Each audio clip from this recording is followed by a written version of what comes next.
सहनाववतु सहनौ भुनक्तु सह वीर्यं करवावहै तेजस्विनावधीतमस्तु मा विद्विषावहै। ओम शांति शांति शांति। ततो जगन्मंगलमंगलात्मना विधाय रामायण कीर्तिमुत्तमा चचार पूर्वाचरितं रघुत्तमो राजर्षिभिरभिसेवितम्। हरि ओम। आइए श्री राम गीता के हम लोग 16वें प्रवचन में प्रवेश करते हैं।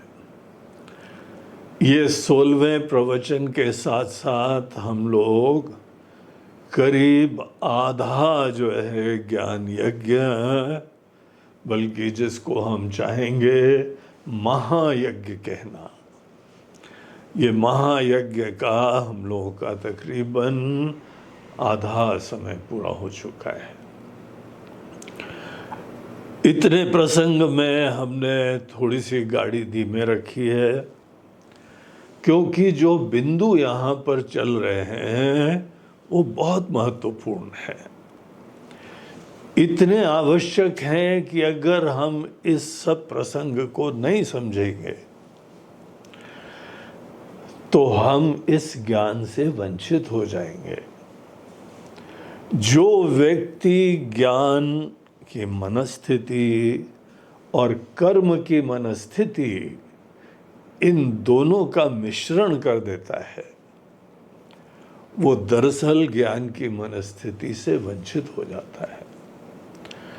ज्ञान की मनस्थिति हमारे कर्म की मनस्थिति से बहुत डिफरेंट होती है। कर्म का भी अपना महत्वपूर्ण रोल होता है और कमर कस के वो करना चाहिए। जैसे हम कल बता रहे थे कि जैसे ज्ञान की मनस्थिति में कर्म की मनस्थिति एक करप्शन होता है, मलिनता होती है, दोष होता है, उसी प्रकार से कर्म की मनस्थिति में अद्वैत की भावना आपके कर्म में आपका डेडिकेशन खत्म कर देगी। कर्म के क्षेत्र में हो या ज्ञान के क्षेत्र में हो, हमको यथार्थवादी होना चाहिए। हमारी श्रद्धा क्या है, भावना क्या है, ये एक चीज होती है, लेकिन हम लोग कहाँ खड़े हुए हैं, हम इस समय अपने बारे में क्या निश्चय रखते हैं, ये तो हम सब लोगों का ज्ञान का विषय है। आज हम एक व्यक्ति हैं, ये दुनिया हमसे अलग है और हमको अनेक लक्ष्यों की दुनिया से पूर्ति करनी है। जहां पर ये हमारा प्लेटफॉर्म हुआ तो हमारी दुनिया अलग हो जाती है, कर्तव्य अलग हो जाते हैं। जहां आपने ये सोचा कि आप तो कुछ करते ही नहीं हैं, दुनिया में क्या करना है, यहाँ क्या प्राप्त करना है, यहाँ क्या नहीं प्राप्त करना है, तो हम कर्म के अनधिकारी हो गए। ऐसी एटीट्यूड से कर्म नहीं हो पाता है। कर्म बहुत फोकस्ड रूप से, क्लैरिटी से, डेडिकेशन से, उत्साह से तब जाके कर्म संभव होता है। हम करता है, छोटे हैं तो स्वीकार करो ना करता हो। हमको अनेक चीजों की आवश्यकता है तो स्वीकार करो। और जो भी हमारे लिए लक्ष्य हैं, आपके स्वार्थ के लिए हो, आपके परिवार के लिए हो, आपके देश के लिए हो, आपकी दुनिया के लिए हो, आपकी इंडस्ट्री के लिए हो, जो भी एजेंडा है दृढ़ संकल्प करके हम अपनी रिसोर्सेज, अपनी एनर्जी का ऐसा प्रयोग करेंगे कि अपने लक्ष्यों की सिद्धि करेंगे। ऐसे डेडिकेटेड फोकस्ड रूप से ही हम किसी लक्ष्य की सिद्धि करते हैं। इसीलिए कर्म करते समय ये सोचना ये दुनिया मिथ्या है तो पंचर हो गया आपका काम। कर्म करने के समय हम कौन है करने वाले? अरे भैया तुम ही करने वाले हो, भगवान को थोड़ी करना है। भगवान के लिए दुनिया भी नहीं है। भगवान के लिए एकमात्र सब कुछ भगवतमय है, कोई पृथकता नहीं है। कोई परमात्मा के मन के अंदर प्रेरणा नहीं है, गरज नहीं, वो खुद नहीं करते हैं। जब वो खुद ही परिपूर्ण है तो उनको क्यों खंड में आके अनेकों प्रकार की चीजों का संकल्प करना है? हम ही को करना है। हम आज खंड में हैं, हम एक संकुचितता में हैं, इसीलिए कर्म के जो भी एजेंडा हैं इस लेवल के ऊपर हमको ही एड्रेस करना चाहिए। इसीलिए कर्म की मनस्थिति बहुत यूनिक और डिफरेंट होती है। और ज्ञान की मनस्थिति, जो आत्मा का ज्ञान है, ब्रह्म का ज्ञान है, उसकी मनस्थिति की यूनिकनेस ही यहां राम जी बता रहे हैं। बोलते जब भी आपको प्राप्त करना हो, whenever we are ready for that। हम लोग आज रेडी नहीं है। अगर हमको बाहर की जीवन के उतार चढ़ाव में भिन्न भिन्न अभिप्रेरणाएं हैं, महत्व है, आवश्यकता है, अनेकों चीज़ों की बारे में पसंदगी है, अनेकों चीज़ें हमको नहीं पसंद है। यहाँ पे हमको अपने हिसाब से एक दुनिया बनानी है, एक वातावरण, एक स्वर्गीय वातावरण, अनुकूलता का वातावरण हमको क्रिएट करना है। इस लेवल के ऊपर हम हैं तो हमको अपने गोल्स की क्लैरिटी होनी चाहिए और उसको बहुत फोकस्ड और डेडिकेटेड इंटेलिजेंट रूप में उसको एड्रेस करना चाहिए। इतनी बात यहाँ पे इस प्रसंग में कही जा रही है। लेकिन अगर ये कोई सोचे कि जब हम कर्म के क्षेत्र में कोई अचीवमेंट करने जाते हैं तो ये खंड है, भेद है, द्वैत है, फ्रैगमेंटेशन है, इस दुनिया के नियम अलग होते हैं। अगर आप ग्रेजुएट करना चाहते हैं दूसरे लेवल के ऊपर तो इस चीज की यूनिकनेस समझनी आवश्यक होती है। पहली चीज तो ये बात को आप रूल आउट कर दीजिए कि कर्म के क्षेत्र में रहते रहते हम ब्रह्म ज्ञान की प्राप्ति कर लेंगे। बोलते मनस्थिति तक नहीं है भैया, हम प्राप्ति क्रम से कर सकते हैं, युगपत नहीं कर सकते। यही एक दो पॉइंट जो है ना टेक्निकल समझने के होते हैं। आप क्रम से कर्म के क्षेत्र से पात्र बन के और अनेकानेक ज्ञान की प्राप्ति करके अपने जीवन में आवश्यक अनुकूलताएं उत्पन्न करके आपके बाहर भी अनुकूलता, आपके शरीर में सामर्थ्य, शक्ति, मन के अंदर पर्याप्त जो भी वातावरण है, ज्ञान है, इन सब चीज़ों के लिए हमको पहले मेहनत करनी पड़ती है। और एक बार ये सब पूरा जो है प्लेटफॉर्म तैयार हो जाता है तो एक बहुत बड़ा ट्रांसफॉर्मेशन होता है। और वो ट्रांसफॉर्मेशन कब किसके लिए होना है वो व्यक्ति ही सबसे बढ़िया जज होता है।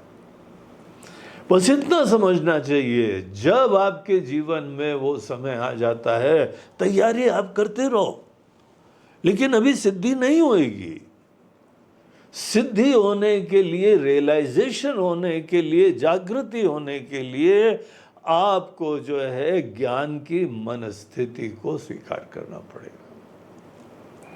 ऐसी खिचड़ी नहीं चलती है, ये मिश्रित रूप से अप्रोच नहीं चलती है। यहाँ पे हमको बहुत स्पष्टता से दोनों दुनिया का ज्ञान होना चाहिए। ये सिद्धांत गीता में बताया है, ये सिद्धांत राम गीता में बताया जा रहा है, ये सिद्धांत आप शंकराचार्य जी की कमेंट्रीज देखिए, बहुत क्लैरिटी के साथ, डेडिकेशन के साथ ये चीज़ जो है कम्युनिकेट करी जाती है। तो यहाँ पे जो विषय चल रहा है वो ज्ञान की, ब्रह्म ज्ञान की मनस्थिति के बारे में चल रहा है। आत्मज्ञान, अपने आप को जानना है तो कर्म से फ्री होना चाहिए, तभी आप अच्छी तरीके से अंदर मुड़ सकते हैं। तो इसके लिए यहाँ 22 और 23वें श्लोक का हम लोगों ने पाठ करा था। आइए एक बार दोबारा पाठ कर लें, फिर इस विषय के ऊपर आगे चिंतन करते हैं। विद्या समत्वेन तु दर्शितस्त्वया, विद्या समत्वेन तु दर्शितस्त्वया, क्रतुर्न दृष्टान्त उदाहृतं समः, क्रतुर्न दृष्टान्त उदाहृतः समः, फलैः पृथक्त्वात् बहुकारकैः क्रतुः, फलैः पृथक्त्वात् बहुकारकैः क्रतुः, संसाध्यते ज्ञानमतो विपर्ययम्, संसाध्यते ज्ञानमतो विपर्ययम्, सप्रत्यवायो ह्यहमेत्यमा अनात्मधीः, सप्रत्यवायो ह्यहमेत्यनात्मधीः, अज्ञप्रसिद्धा न तु तत्त्वदर्शिनः, अज्ञा प्रसिद्धा न तु तत्त्वदर्शिनः, तस्माद् बुधैत्याज्यमिवेक्रियात्मभिः, तस्मात् बुधैस्त्याज्यमविक्रियात्मभिः, विधानतः कर्मविधि प्रकाशितम्, विधानतः कर्मविधि प्रकाशितम्। तो राम जी आगे बोलते हैं कि लक्ष्मण, जो लोग भी ऐसी बातें करते हैं और ऐसा जो है वो कर्म की दुनिया के दृष्टांत देते हैं कि महाराज जी कर्म में भी अनेकों कारक होते हैं, सहायक हेल्पफुल फैक्टर्स होते हैं, इंस्ट्रूमेंटल चीज़ें होती हैं, सब अनेकानेक फैक्टर्स मिलके जैसे कर्म होते हैं, वैसे ही ज्ञान में भी अनेकानेक फैक्टर्स सहायक होते हैं, तब जाके ज्ञान हो पाता है। ऐसी सोच किसी के अंदर है, उस सोच का यहाँ पे राम जी खंडन कर रहे हैं। वो आगे बोलते हैं कि विद्या समत्वेन तु दर्शितः त्वया, विद्या और कर्म के बारे में तुमने एक समानता दिखाई, समत्वेन तु दर्शितः, ये बात तुमने यहाँ पर अपने दलीलों में रखी, अपने पूर्व पक्ष में रखी। तो पूरा डिस्कशन बड़ा डायनेमिक होता है, एक किसी ने अपना प्रश्न रखा, उसका उत्तर दिया जा रहा है। तो ये जिसके मन में शंका आता है तो भगवान बोलते हैं क्रतु न दृष्टांत उदाहृतम समाः, जो क्रतु, जो यज्ञ का, जो हवन का दृष्टांत है, ये दृष्टांत ज्ञान के लिए समान नहीं होता है। It doesn't apply for knowledge. क्यों? फलई पृथक्त्वात् बहुकारकैः क्रतुः। देखिए, कर्म के क्षेत्र में फल हमको बाहर के होते, फल हमको प्राप्त नहीं है। फल का जो है प्राप्ति के लिए टोटल कॉन्फ़िगरेशन हमको अलग प्रकार का बनाना पड़ता है, तैयारी करनी पड़ती है, इंस्ट्रूमेंट लेना पड़ता है, राइट प्रकार के प्रयास करने पड़ते हैं, तब बाहर की एक सिचुएशन आपको प्राप्त होती है आपके संकल्प के अनुरूप। आप अपने संकल्प के अनुरूप कोई चीज़ जरूर प्राप्त कर सकते हैं, लेकिन आपको खुद पता है? आपकी जो है वह कोई बिजनेस है, आपकी इंडस्ट्री है, आपका इंस्टीट्यूट है, एक प्रकार के गोल की सिद्धि करने के लिए कितने फैक्टर्स यहाँ पे प्ले करते हैं। सब चीज़ों को बढ़िया तैयार करके अनुकूल बना के तब जाके आपका लक्ष्य सिद्ध होता है। तो यहाँ फल ही पृथक्त्वाद, इसका फल अलग है। यहाँ पे फल क्या है? कोई परिवर्तन नहीं करना पड़ता है, कोई क्रिएट नहीं करना पड़ता है, एक फैक्ट को मात्र जानना होता है। न उत्पत्ति है, न क्रिएशन है, न परिवर्तन है, कुछ नहीं है। हम केवल एक फैक्ट को जानना चाहते हैं, तो एक अलग ही प्रकार का गोल हो गया है। तो क्योंकि यहाँ पे कर्म के क्षेत्र में गोल अलग होते हैं और ज्ञान के क्षेत्र में आपका प्रयोजन अलग होता है, इसीलिए तुम्हारा यज्ञ का दृष्टांत ज्ञान के लिए यहाँ पे एप्लीकेबल नहीं होता है। संसाध्यते ज्ञानमतो विपर्ययम्, ज्ञान किसी भी कारकों के द्वारा साध्य ही नहीं होता है। अगर आपके अंदर किसी भी अन्य कारकों की पराधीनता बनी रही, डिपेंडेंस बनी रही, आपका ज्ञान नित्य नहीं हो पाएगा। जिन जिन फैक्टर्स के वजह से आप वातावरण, भावना और ये वो प्राण, ऊर्जा, इन चीजों में 19-20 हुआ तो फल खत्म। जहां पे हमारी दृष्टि, फोकस, भावना, इसके अंदर परिवर्तन हुआ तो हम ही ज्ञान से पतित हो जाएंगे। इसीलिए वेरी लकी, हम अनेकानेक कारकों के ऊपर डिपेंड नहीं होते हैं।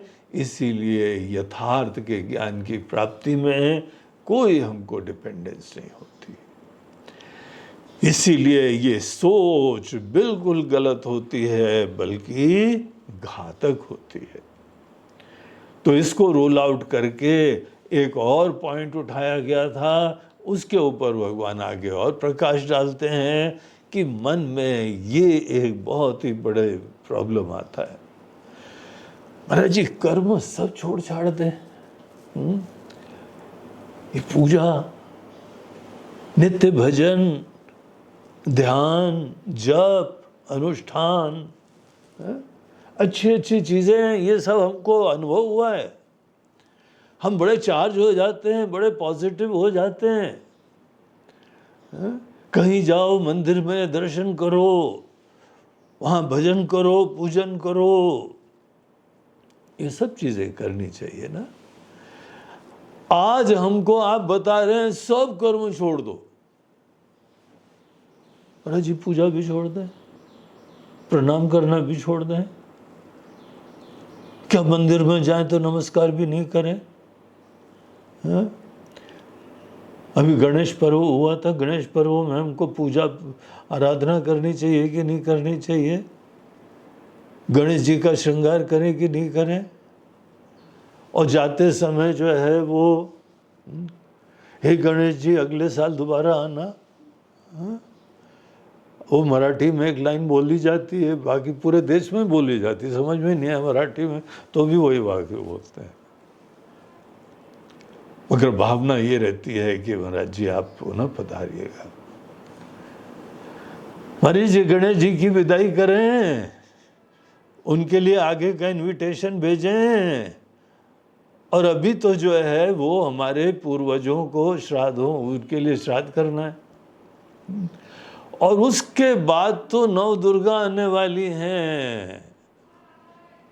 जी, जब हम ब्रह्म ज्ञान के लिए, आत्मज्ञान के लिए जा रहे हैं तो ये सब चीजें, और नित्य पूजा पाठ, घर में बढ़िया मंदिर बनाया हुआ है हमने, तो वहां पे पूजा पाठ करें कि नहीं करें?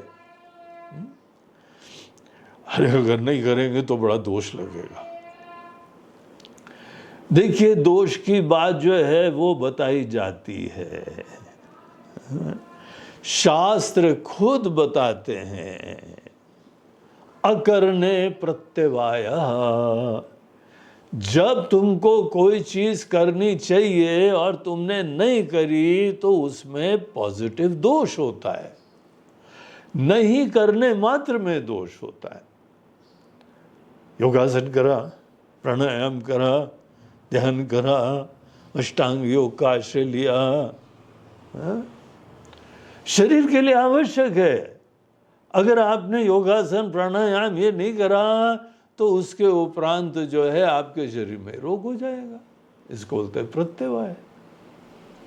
प्रत्यवाय अर्थात अनेकानेक दोषों की प्राप्ति होती है अगर हम नहीं करेंगे।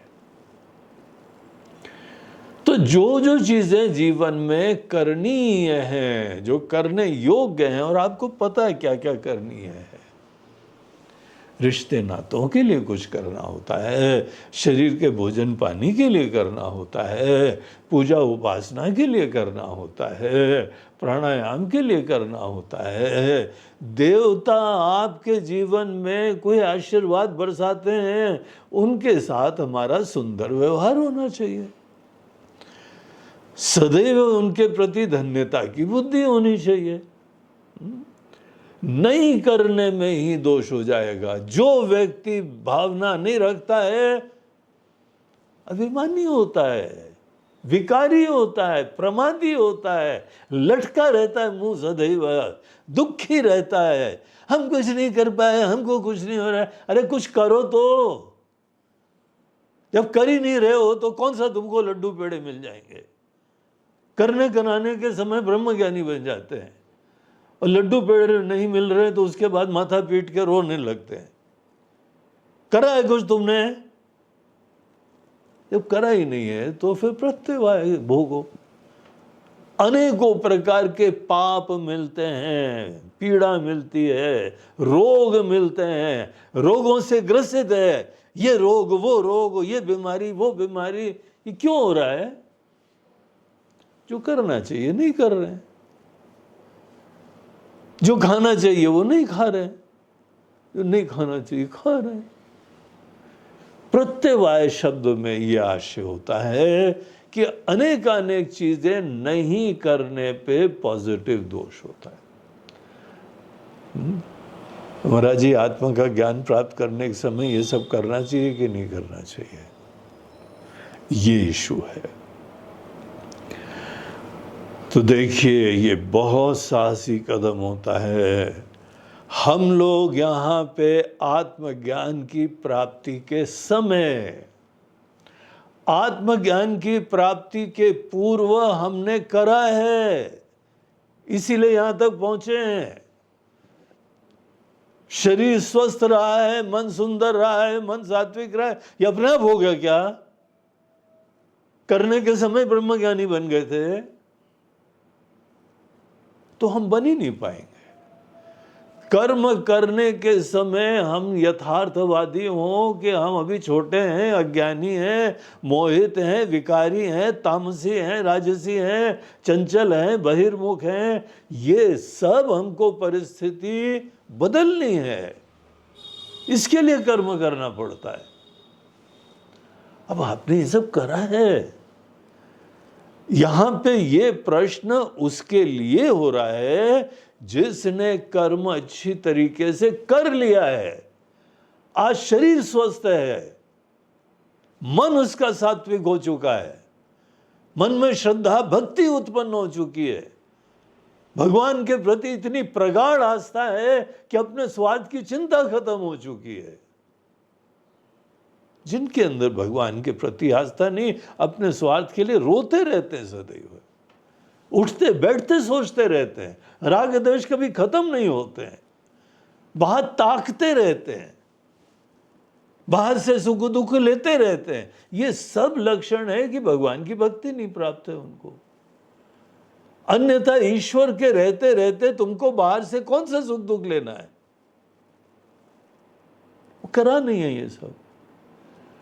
मगर यहाँ पे उस व्यक्ति की बात हो रही है जिसने पहले धर्माचरण करा है, जिसने पहले योगाभ्यास करा है, जब कर लिया है तो आप पात्र बन गए हो।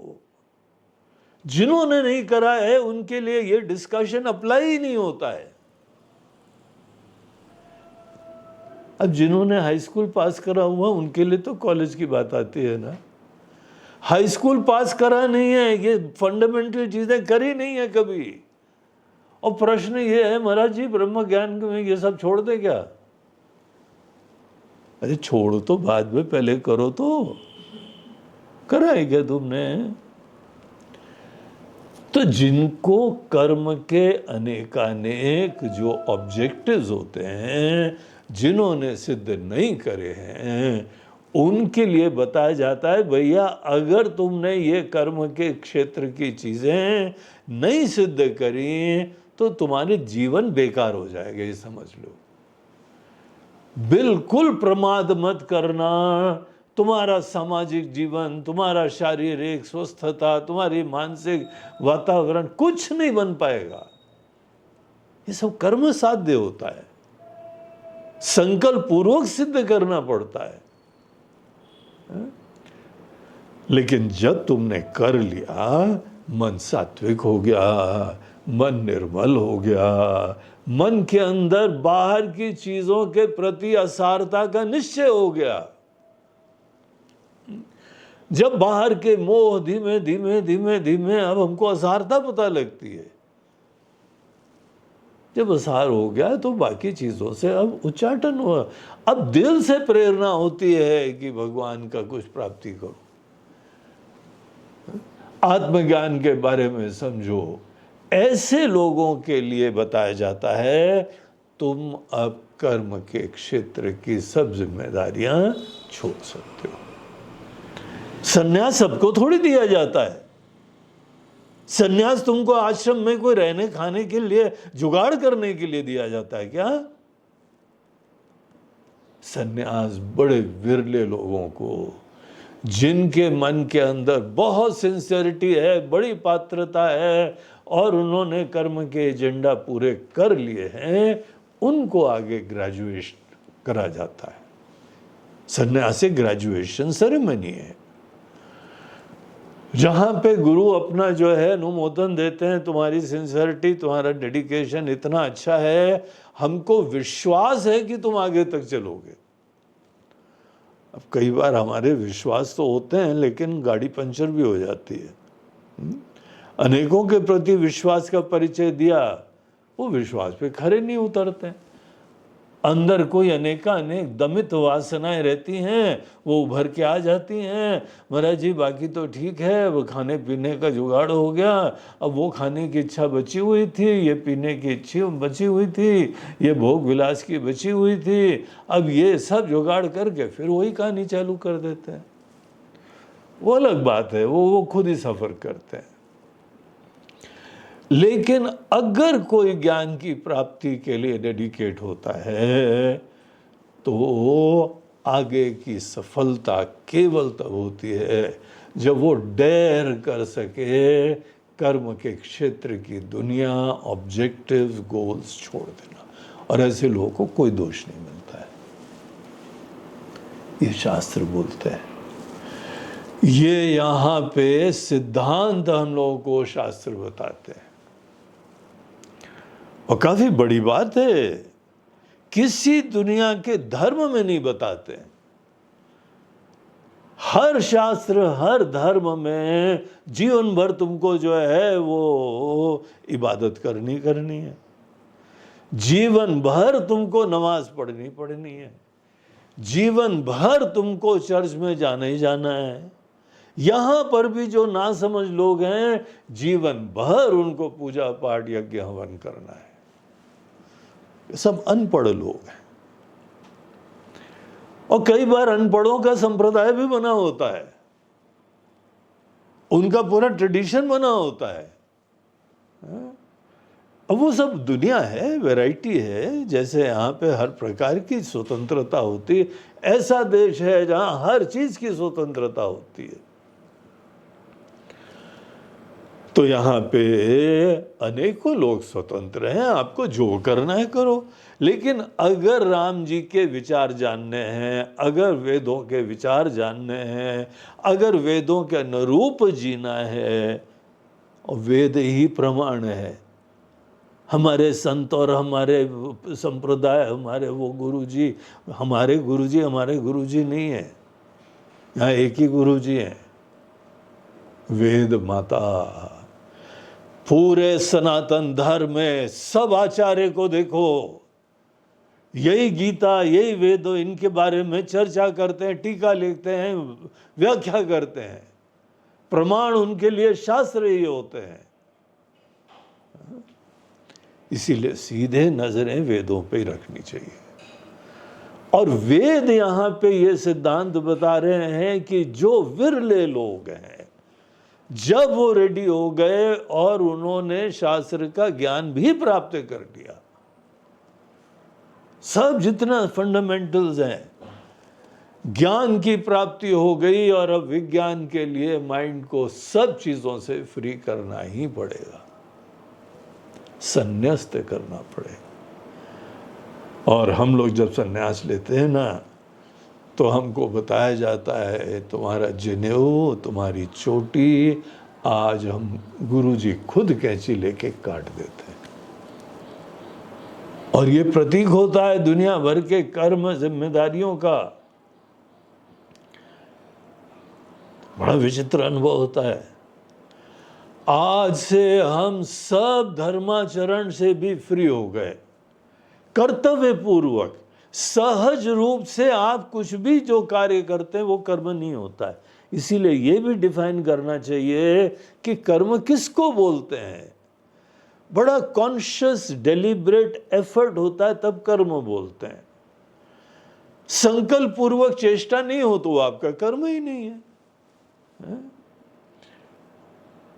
अनजाने में कोई काम अच्छा हो जाता है तो हमको थोड़ी फल मिलता है। फल केवल पूरा सजगता से जानबूझ के डेलिबरेटली काम करने से फल हमको मिलता है, पाप पुण्य हमको मिलता है। ऐसे सन्यासी लोगों को कहा जाता है कि आप सब चीजें आज से छोड़ें। ये गुरुदेव का सैंक्शन हो गया, वेदों का सैंक्शन हो गया, हमारे मनुष्यों का सैंक्शन हो गया, हमारे भगवान जिन्होंने वेद दिए हैं उन्होंने हमको इस चीज के लिए अधिकृत कर दिया। आज से तुम छोड़ सकते हो, कोई प्रत्यवाय तुमको नहीं मिलेगा। अगर हमने बाकी छोड़ा और उसके उपरांत बैठ के खाने पीने के लिए छोड़ा, पड़े रहने के लिए करा, तो डेफिनेटली तुमको पाप मिलेगा। तुम ज्ञान के अधिकारी नहीं हो। सोचो अपनी रियलाइजेशन। दवाई अभी बंद कर रहे हो क्योंकि अभी स्वस्थ हुए भी नहीं हो, तो कौन मरेगा? जब तक कर्म के एजेंडा हमको सिद्ध नहीं होते हैं, कर्म के क्षेत्र को बिल्कुल नहीं छोड़ना चाहिए। बहुत ही स्पष्ट स्पेसिफिक गोल हो, उसको एड्रेस करो, उसको सिद्ध करो, और तब जाके गुरु के ही सैंक्शन से, उनकी अनुमति से, उनके आशीर्वाद से संन्यास देने के केवल हमारे गुरुदेव अधिकारी होते हैं। हमारा मूड कर रहा है संन्यास ले लो, ऐसे थोड़ी होता है कुछ काम। ये कोई ट्रेडिशन की बात नहीं है, तो स्वच्छंदता की बात है, ये तो मन मर्जी की बात है। हमको दवाई कब खानी चाहिए, दवाई कब छोड़नी चाहिए, कब तक चालू करना चाहिए, ये विशेषज्ञ ही बताते हैं ना। उसी तरीके से यहाँ पे कर्म का क्षेत्र हमको छोड़ देना है, नहीं छोड़ देना है, हमारी मन स्थिति देखने के बाद ये हमको हमारे गुरुदेव बताते हैं, तब दोष नहीं लगता है। तो 23वें श्लोक में राम जी क्या बोलते हैं? सप्रत्यवायो ही अहमिति अनात्मधीहि। तो ये जो है कर्म के त्याग से हमको डेफिनेटली पाप मिलेगा महाराज। आपके चक्कर में हमने पता लगा योगासन, प्राणायाम और पूजा पाठ और अनेकों शिष्टाचार, धर्माचरण, हवन, यज्ञ सब छोड़ छाड़ दिया तो प्रत्यवाय की प्राप्ति होती है। तो यहाँ राम जी देखिए कितनी बड़ी बातें कहते हैं कि सप्रत्यवायो ही अहमिति अनात्मधि ही। अनात्मा में बुद्धि रखने वाला अगर कर्म के क्षेत्र में जो उचित है, आवश्यक है, धर्माचरण है, जो नहीं करता है कर्तव्य का पालन, तो प्रत्यवाय होता है। अगर देखो कंडीशनल होता है ये, अगर तुम स्वस्थ हो गए हो तो आप दवाई छोड़ सकते हो,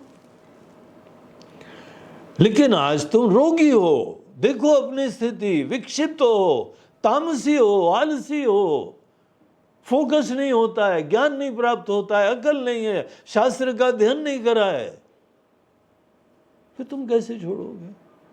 अगर छोड़ोगे तो it is at your own cost. आपको ही भुगतना पड़ेगा ना। हम अज्ञान में ही पड़े रहेंगे, विकारों में पड़े रहेंगे। तो ये चीज केवल उनके लिए कही जाती है अज्ञा प्रसिद्धा न तो तत्वदर्शिना। तत्वदर्शी लोग, विवेकी लोग, जिन्होंने ये सब सिद्धांत समझे भी और अपने अनेकानेक विकारों को उन्होंने दूर कर दिया और शास्त्र का ज्ञान प्राप्त भी कर लिया, समझ गए मैं शब्द का अर्थ क्या है, बहुत ही अच्छी तरह समझ गए हैं। इसलिए तुम अगर अनात्मधि नहीं हो, तुम अगर तत्वदर्शी हो गए हो, तुमको अगर जीवन के अनेकानेक रहस्यों का अज्ञान हो गया है, अज्ञानी नहीं रह गए हो। यहां तक पहुंचने में बड़ा टाइम लगता है भाई। जब कोई पहुंच जाता है, उन बड़े विशिष्ट माइनॉरिटी, विरले उन लोगों को सब प्रकार के धर्माचरण से मुक्त कर देते हैं, हर कर्तव्य से मुक्त कर देते हैं। वेदों में ब्रह्म ज्ञानियों के लिए कोई कर्तव्य नहीं होता है। इसलिए ये उम्मीद मत करना महाराज जी ये संत थे, भगवान की डेली पूजा करते थे। भैया सो सॉरी, हमारी दृष्टिकोण में अगर कोई अभी भी देवता को बाहरी समझ रहा है तो अपने आप को छोटा समझ रहा है, एज सिंपल एज दैट। हाँ, अगर वो कोई संकल्प नहीं कर रहा है, कुछ भी बगैर संकल्प के सहज रूप से करता रहे, तो हमको कर्म ही नहीं हो रहा है। ये तो खुद देखने की चीज है कि ये कर्म डिलिबरेट हो रहा है। क्या सदैव पूजा पाठ करनी है क्या? केवल हम लोग के वेद बोलने का डेयर कर सकते हैं जी नहीं। आप जब तक परमात्मा से अलग हैं, जब तक छोटे हैं, तब तक आप आराधना करो, भजन करो, सेवा करो, सब काम करो। लेकिन जब छोटापना आपका खत्म होता जा रहा है और इतनी भक्ति हो गई है कि भगवान से पूर्ण रूप से एकता हो गई है, जब एकता हो जाती है तब ये फॉर्मेलिटीज खत्म हो जाती है। तस्मात् बुधै त्याज्यम अविक्रियात्म भी। इसीलिए जो इस प्रकार के आत्मज्ञानी ब्रह्मज्ञानी हो जाते हैं, और ये सब वेदांत शास्त्र के ज्ञान से होता है। और अगर हमने वेदांत के क्लास में बैठा ध्यान ही नहीं दिया है, मैकेनिकली सुन रहे हैं, मैकेनिकली लिख रहे हैं, अब हमने देखा है आश्रमों में नोट्स भी लिख रहे हैं लेकिन समझ में नहीं आता है। इसीलिए यहां एक सिस्टम बनाते थे हम, प्रवचन के बाद दूसरे दिन पूछते थे, हाँ कल प्रवचन में क्या हुआ, शुरुआत में तो बड़ा आश्चर्य हुआ देख के, वो आंखें मिचमिचा रहा था।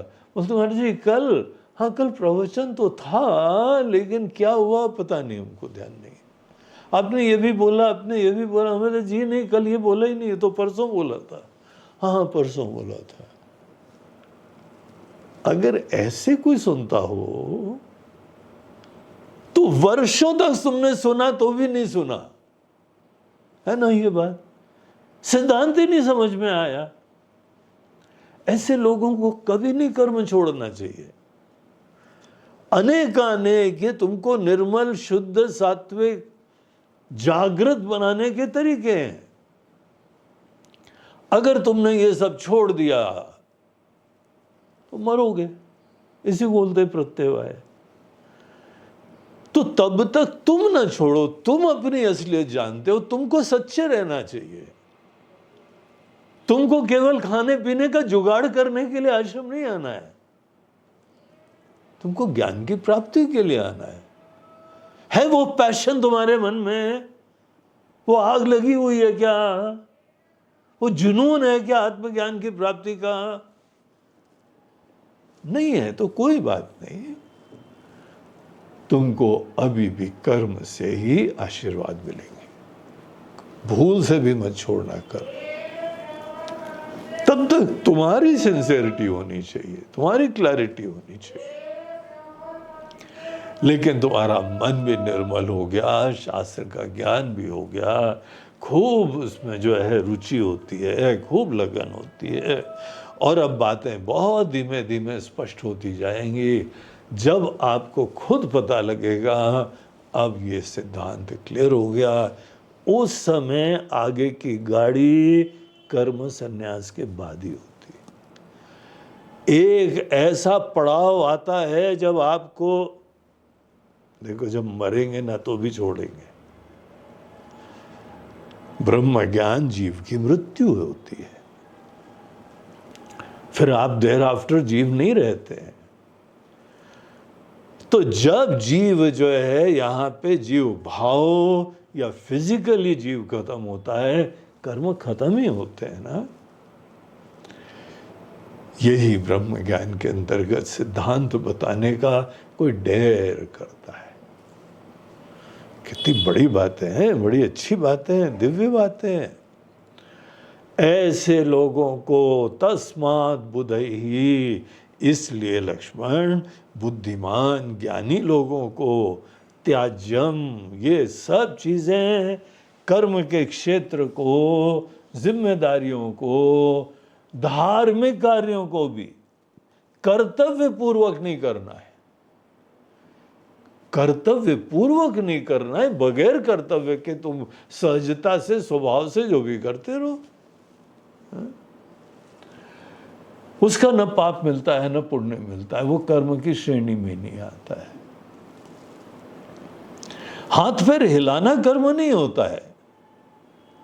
एक बहुत ही क्लैरिटी के साथ अपने आप को कर्ता समझना, बाहर गोल आइडेंटिफाई करना, फिर डेलिबरेट कॉन्शियस एफर्ट डालना, इसको कर्म बोलते हैं। इस एक्सरसाइज को कर्म बोलते हैं। सहज रूप से आप कुछ भी करो, गाना गाओ, नाचो, किसी ने रोका थोड़ी है। आपको हम कुछ करने के लिए भी विधान नहीं करेंगे, आपको कुछ नहीं करने के लिए भी नहीं बोलेंगे। जो करना है करो।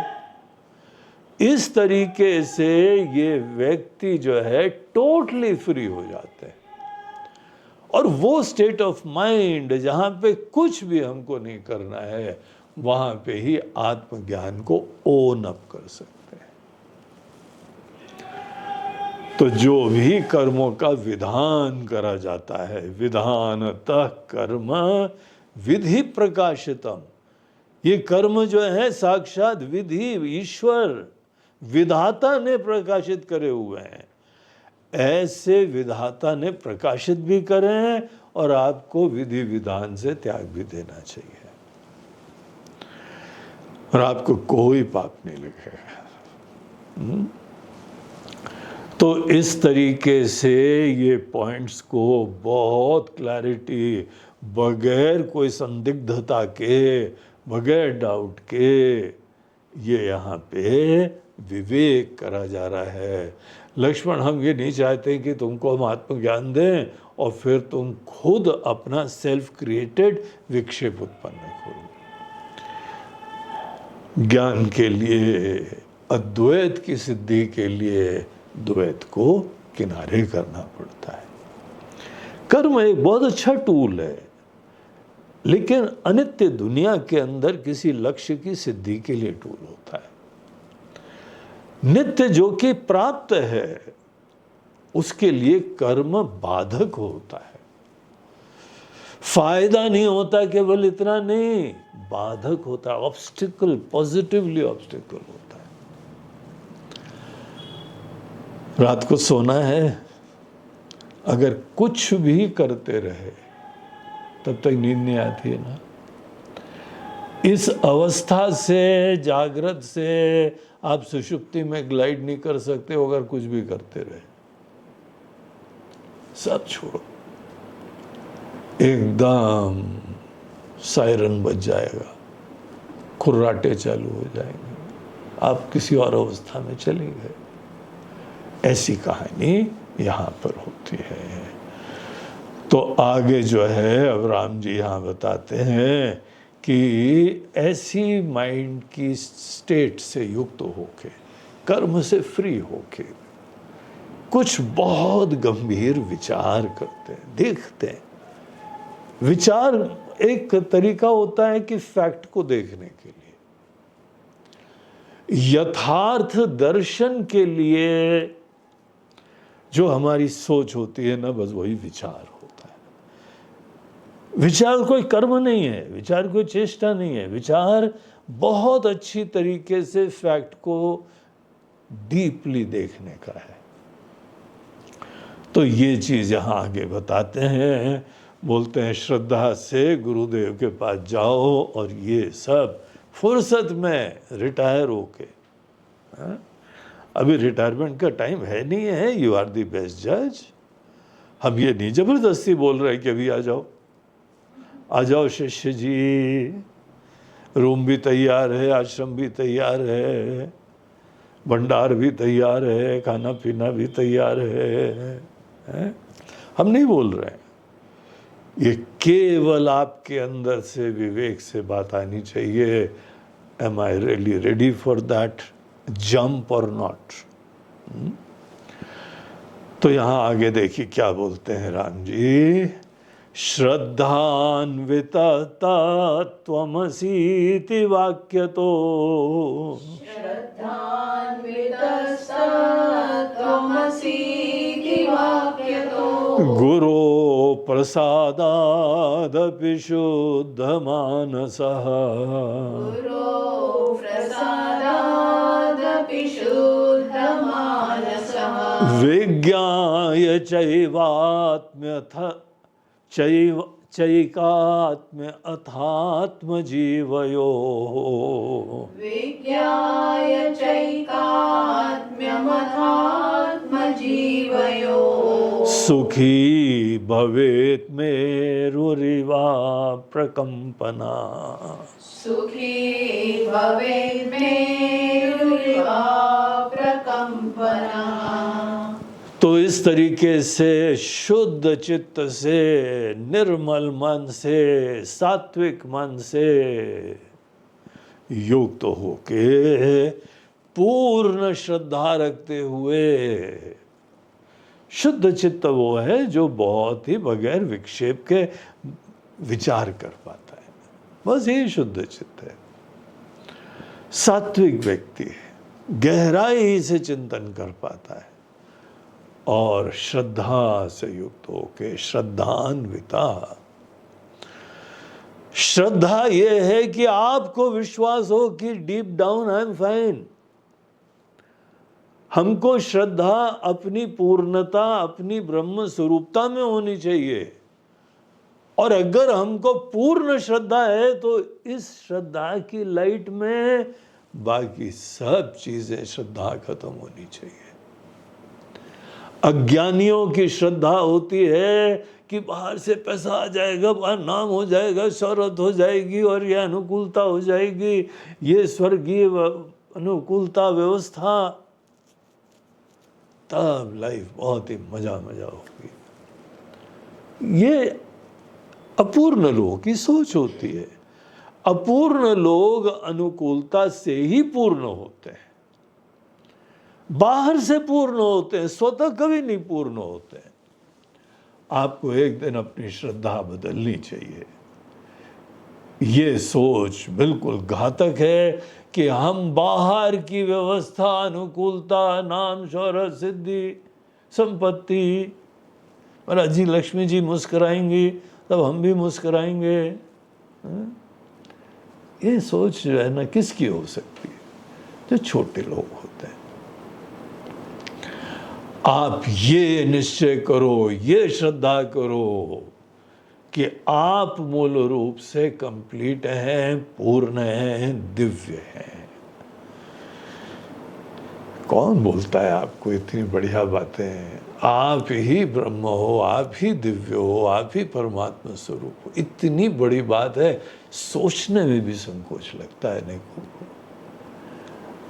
अनेकों लोगों को सोचने में दोष लगने लगता है। महाराज जी कहाँ हमको भगवान से एक बता रहे हो? कहाँ राजा भोज, कहाँ गंगू तेली? छोटे से प्राणी, छोटे से जीव नश्वर अभी आए हैं और हमको आप परमात्मा से एक बता रहे हो। सोच भी नहीं पाते। श्रद्धा हमको शास्त्र और गुरु के वचनों में जब होती है तो हम सोच पाते हैं। तो ऐसी सोच से जब युक्त हो जाओ, हम ये नहीं कह रहे अभी हो जाओ, ये तुम्हारा दिमाग है, तुम्हारा जीवन है, तुम्हारे कन्विक्शंस है, और इसके लिए तुमको बाकी सब किनारे करना आना पड़ेगा। तुम्हारी पराधीनता, तुम्हारे रिश्ते नाते, सब चीजें तुमको किनारे करनी पड़ेगी। तो बहुत बड़ा प्रोपोजिशन है। इसीलिए कभी जबरदस्ती किसी को शिष्य नहीं बनाना है। शिष्यत्व तो अंदर से किसी के आना चाहिए। शिक्षा प्राप्ति की प्रेरणा होनी चाहिए। अब अनेकों लोग, हम एक बार गए थे कुंभ मेले में, पकड़ पकड़ के शिष्य बना रहे थे। नागा बाबा लोग, अखाड़े वाले लोग, ये सब चीजें बहुत गलत चीजें हैं। वहां पे जो ब्रह्म ज्ञान के लिए नहीं बनाते, वहां पे तो एक सेना बनाते हैं, शिष्य की मंडली बनाते हैं। वो अलग दुनिया है। हम उससे तुलना भी नहीं करें इस चीज की। यहां केवल ब्रह्म ज्ञान की बात हो रही है। ब्रह्म ज्ञान की प्रेरणा, भावना, इच्छा हर व्यक्ति के दिल से आनी चाहिए। तो पूर्ण श्रद्धा से आपके अंदर विश्वास हो। कोई नहीं समझ रहा है दुनिया में, सब यहां पे अपने आप को छोटा समझ रहे हैं। इसीलिए कोई आपके विचारों का अनुमोदन भी नहीं करेगा। अपने ऐसे लक्ष्य की सिद्धि के लिए किसी से कोई भी अनुमोदन, आशीर्वाद मत लेना, वैलिडेशन मत लेना। हम सही कर रहे हैं क्या? बोलते किसके चक्कर में पड़ गए हो भाई? ना हमने करा, ना हमारे बाप दादाओं ने करा, ना बाप दादाओं के बाप दादाओं ने करा, तभी तो ये परंपरा चल रही है। इसीलिए ये चीजें कोई नहीं यहां समझेगा। आप समझते हो तो फिर आपकी प्रेरणा है, पढ़ाई करो, पहले निश्चय करो, चिंतन करो, इसका इम्प्लीकेशन देखो, और फिर शास्त्रों के पास जाके पढ़ के समझना है आगे। ऐसे नहीं करना है। श्रद्धान्वित तत्त्वमसीति वाक्य तो वो हम हैं। परम तत्व हमसे अलग नहीं हो सकता है। ये ऐसा विश्वास से युक्त होके गुरु के पास ज्ञान की प्राप्ति करो। सीधे मुक्ति नहीं, ज्ञान की प्राप्ति हमारा गोल होना चाहिए।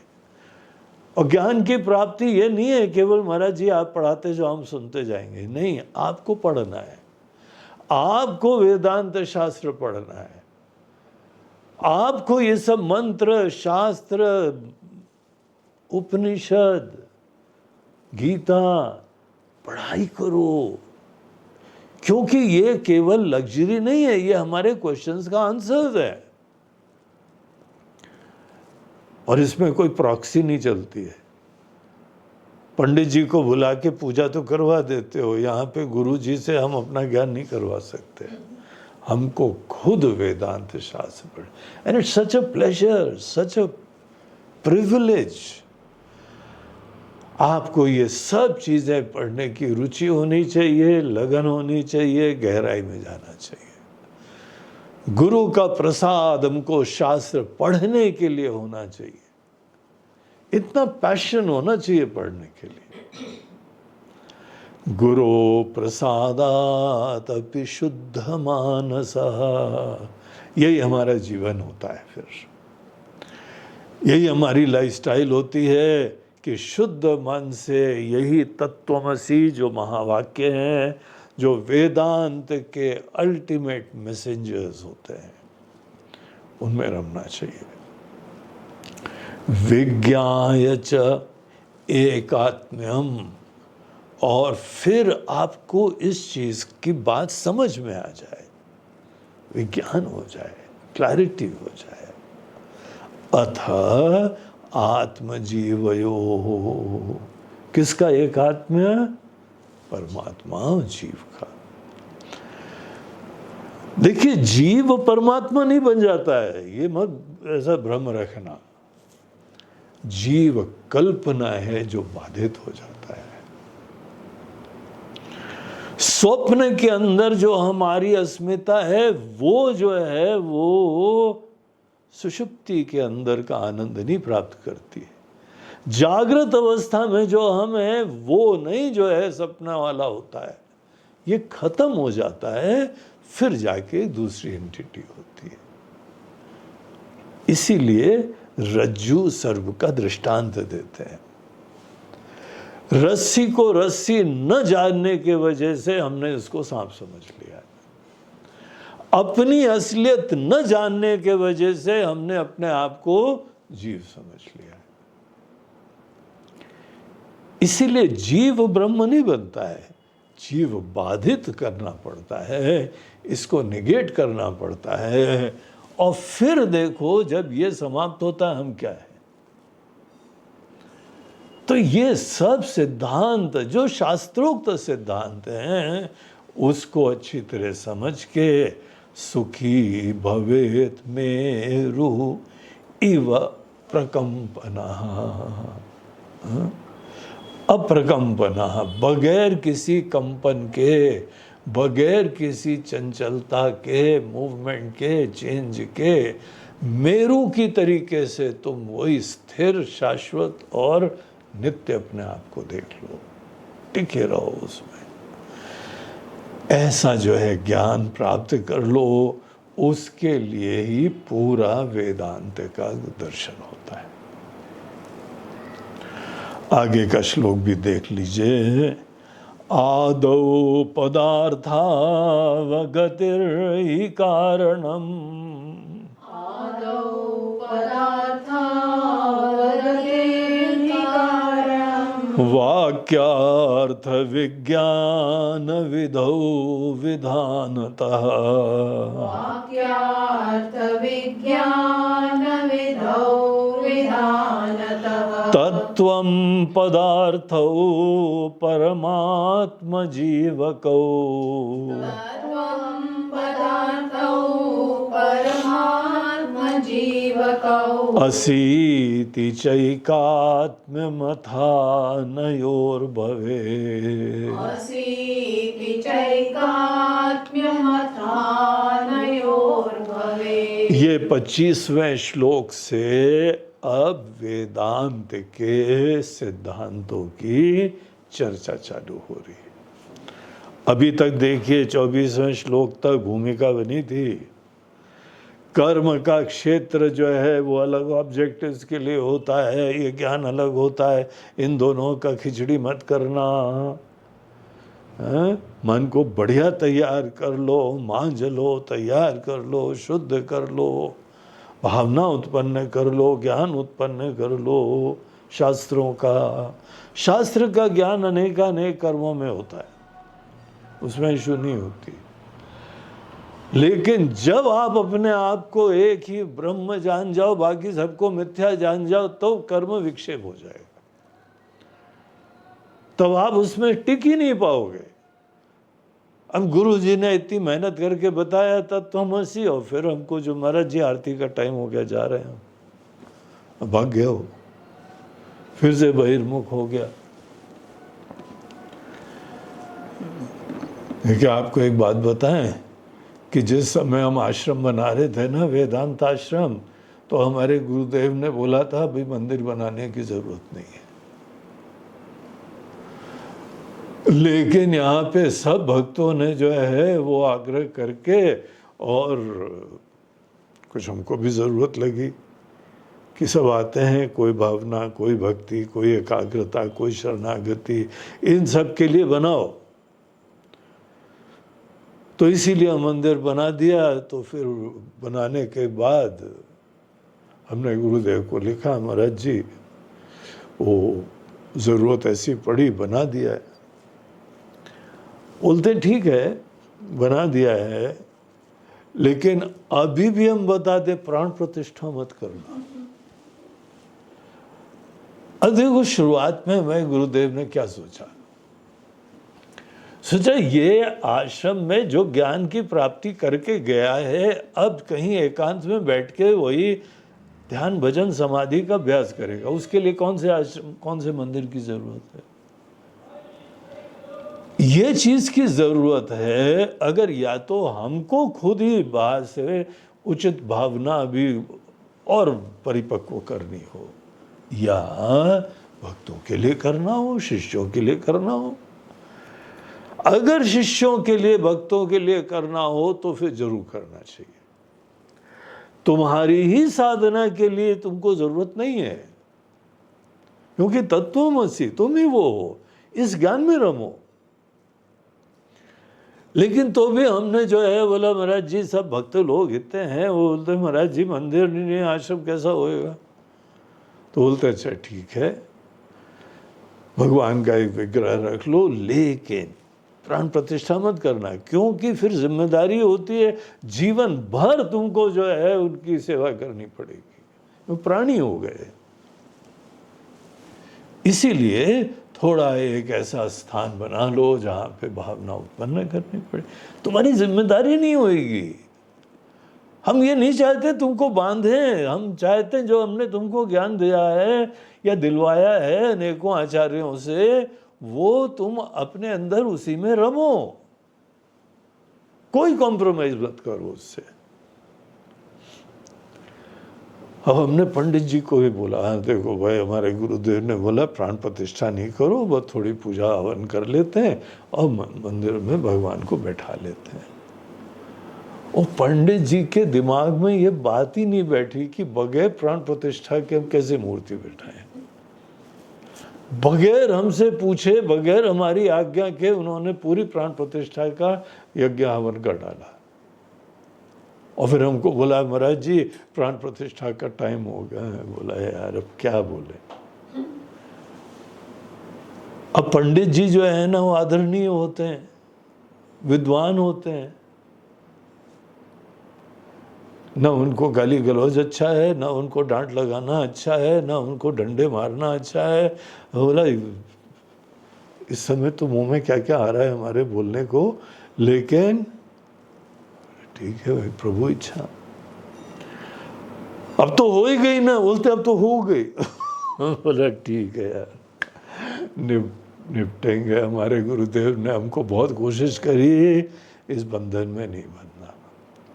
देखिए गुरु लोग कैसे सोचते हैं, आत्मज्ञान में रमने के लिए हमारी इच्छा है तुम्हारे अंदर कोई बंधन ना हो, कोई जिम्मेदारी ना हो। इस प्रयोजन से हमने करा, हमने खुद मंदिर बनाए हैं, हर आश्रम में सुंदर सुंदर बनाए हैं, क्योंकि हमारा ऑब्जेक्टिव वहां पे शिष्यों के लिए ज्ञान का वातावरण बनाना है। अगर तुमको ज्ञान का वातावरण बनाना है तो मंदिर जरूर होने चाहिए। लेकिन हमको खुद साधना करनी हो तो हम तो अपने गुरुदेव स्वामी तपोवन जी का स्मरण करते हैं, एकांत में गंगा जी के तट पे बैठे हुए हैं, अहम ब्रह्मास्मि होते हुए रम रहे हैं। उनको कौन से मंदिर की जरूरत है? तो जो ब्रह्म ज्ञान में रमते हैं उनको फ्री कर दिया जाता है। इसीलिए अब तुमको ब्रह्म ज्ञान की डिटेल्स बताएंगे। आदो पदार्थावगतिर् हि कारणम। तो तत्वमसि महावाक्य, इसको बस समझ लो तो तुमको पूरा रहस्य पता लग गया। और तत्वमसि महावाक्य को समझने के लिए सबसे पहले वर्ड मीनिंग जाना जाता है, फिर गहराई की इम्प्लाइड मीनिंग जानी जाती है। तो यहाँ से 25वें श्लोक से राम जी वो सेक्शन चालू करते हैं जो कि हम लोग कल करेंगे। ओम पूर्णमदः पूर्णमिदं पूर्णात् पूर्णमुदच्यते पूर्णस्य पूर्णमादाय पूर्णमेवावशिष्यते। ओम शांति शांति शांति। हरि ओम श्री गुरुभ्यो नमः। हरि ओम नमः पार्वती।